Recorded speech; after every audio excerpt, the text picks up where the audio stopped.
Stres dengan macam-macam. Tapi sekarang nampak berseri-seri muka. Kenapa ya? Sahabat, ini rahsia tahajud. Lapang jiwa, tenang rasa hati. Tolonglah kita buka luas-luas pintu hati kita, hanya ikut. Kenapa? Sebab sebelum datangnya azan subuh, itulah me time kita dengan Allah. Kita selalu sebut, abang, Ahad jangan kacau, itu me time. Kan? Abang jaga anak-anak. Me time kita tu sebenarnya saat kita bersunyi-sunyian. Kita kejut suami pun kadang-kadang suami tak bangun. Aku je tahajud, dia tak ada pun. Kan, contoh sahabat-sahabat. Jawapannya sebenarnya itu peluang untuk kita bersunyi-sunyian dengan Tuhan kita. Jadi nak buat solat apa Ustazah? Kalau susah nak kunci jam 4 pagi, 5 pagi, cuba mulakan dengan 5.30 pagi pun okey dah. Sebab insya-Allah 5.30 pagi cuci diri, setakat yang perlu. Kalau mandi-manda tak sempat lah kot sahabat-sahabat. Berwuduk kita, dapat 2 rakaat pun okey. Gaduh lagi. Ada ustaz kata kalau dah dekat nak azan subuh tak boleh tahajud. Silakanlah nak ikut pandangan ustaz tu. Ustazah tak kata dia salah, sahabat-sahabat. Tapi jangan tak buat 2 rakaat. So acik nak buat 2 rakaat tu niat tahajud ke, niat taubat ke, niat witir ke, 2 campur 1, silakan. Yang penting ada solat sebelum azan subuh. Faham sahabat-sahabat? Sebab solat yang itu dengan solat selepas azan subuh sudah berbeza.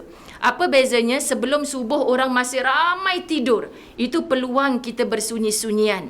Merataplah dengan Allah. Sujudlah sedikit lama. Hati kita memberitahu Allah. Bercakap-cakap dengan Allah. Aku ada masalah ni ya Allah. Aku ada ujian yang sangat besar ni ya Allah. Aku mengadu kat orang pun orang tak boleh nak selesaikan. Semalam dah jumpa kaunselor, lega sikit hati. Tapi balik rumah aku serabut balik ni ya Allah. Sebab apa sahabat-sahabat? Sebab balik kepada diri kita sendiri, berdepan dengan apa ujian yang Allah hantarkan. Subhanallah. Jadi tahajud ni kalau kita belajar, terlampau banyak kelebihan. Antaranya subhanallah, wajah kita yang kusam dengan mendapat masalah itu, ujian-ujian yang berat itu, tiba-tiba orang datang, hari tu you cerita sangat tertekan, stres dengan macam-macam. Tapi sekarang nampak berseri-seri muka. Kenapa ya?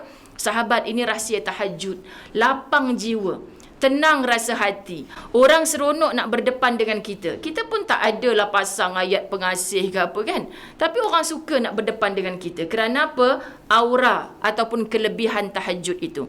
Sebab disitulah peluang untuk kita bercakap-cakap dengan Allah pada waktu keheningan malam. Boleh ibu-ibu dirahmati Allah. Pesan juga kepada wanita-wanita muda kita. Belum tua tapi sudah tua amalnya. Okey, sahabat-sahabat, kami dulu di asrama sekolah agama kan, bila tahun peperiksaan tu memang wajib bangun 4 pagi. Siapa tengok rancangan dengar setiap malam Jumaat, ustazah panel tetap di situ setiap malam Jumaat, sahabat-sahabat. Yang terkini adalah rancangan yang sangat meletup, disambung pula Sabtu TV Al-Hijrah, buka lagi. Cerita tentang seorang perempuan, anak gadis diratah oleh ayahnya sendiri daripada usia 4 tahun. Semua orang perempuan sangat sakit hati dengan cerita ni. Jadi muslimat dirahmati Allah, lelaki yang sepatutnya melindungi. Kenapa berlaku macam tu? Saya yang paling menangisi, mereka ni mulia ya Allah, aku hina di sisimu. Kerana apa? Sebab saya ziarah Raudatus Sakinah, sahabat-sahabat, menjelang waktu asar. Kami sampai situ dalam 2.45. Kita buat syuting, interview kepada 2 responden. Minggu depan, responden yang kedua yang kami interview tu, kes sugar baby. Tapi dia dah bertaubat, sahabat-sahabat muslimat. Kemudian, saya interview tu sampailah menjelang azan asar setengah jam sebelum. Saya terkenang masa saya duduk asrama dulu. Subhanallah, wirid-wirid yang saya hafal dulu, ayat-ayat hafazan. Saya kata, ni diorang ke? Ya ustazah, ada 38 orang, semua dengan sisi hitam yang berbeza. Tapi mereka ni bangun setiap hari pukul 4 pagi. Kita dah tersandar, dah malunya aku ya Allah. Tiap hari, termasuk Sabtu Ahad. Ya ustazah, tak ada cuti. Saya kata, ada handphone tak ke diorang? Memang handphone haram terus. Jadi mereka bila masuk situ yang sebab rosak kerana kekasih semua. Sebab kadang-kadang gangster datang kat situ sentiasa berpagar macam orang duduk dekat Juvana punya kes lah, sahabat-sahabat muslimat dirahmati Allah. So 4 pagi bangun, Isnin Khamis mereka wajib puasa sunat. Macam manalah kita tak rasa Tuhan, dek kerana sisi hitam mereka, engkau pilih mereka untuk melakukan perkara demikian. Dulu saya terlibat dengan program motivasi di satu tempat sahabat bernam. Ya Allah Tuhan, ketika itu saya berjiwa ibu, tapi Allah tidak takdirkan kita ada pengalaman mengandung kan, muslimin muslimat.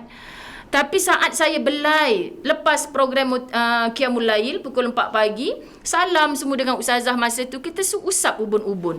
Kamu umur berapa sayang? 14 tahun. Kamu 15 tahun. Kamu 16 tahun. Di situ menempatkan semua anak-anak gadis yang mengandung luar nikah. Allahu Rabbi, kan, saya kata Tuhan aku ni ada suami yang halal ni, berdoa siang malam ya Allah nak dapat zuriat, tapi mereka ni kadang sekali je ustazah dia buat kat saya, padahal saya masa tu baring pun tidak, dalam keadaan berdiri saja, saya betul-betul dalam keadaan tak bersedia, tapi saya tak tahu kenapa Allah jadikan benih ni dalam perut saya. Masya Allah Tuhan, kita tak tahu nak kata betapa sayunya hati kita seorang ibu yang sepatutnya melindungi mereka. Okay, tapi bila Allah letakkan suasana itu, mereka dapat bersujud di tengah malam, keheningan malam muslimat. Kan kita ni yang konon baik daripada dulu sampai sekarang, kita rasalah boleh ke kita istiqamah bangun pukul 4 pagi?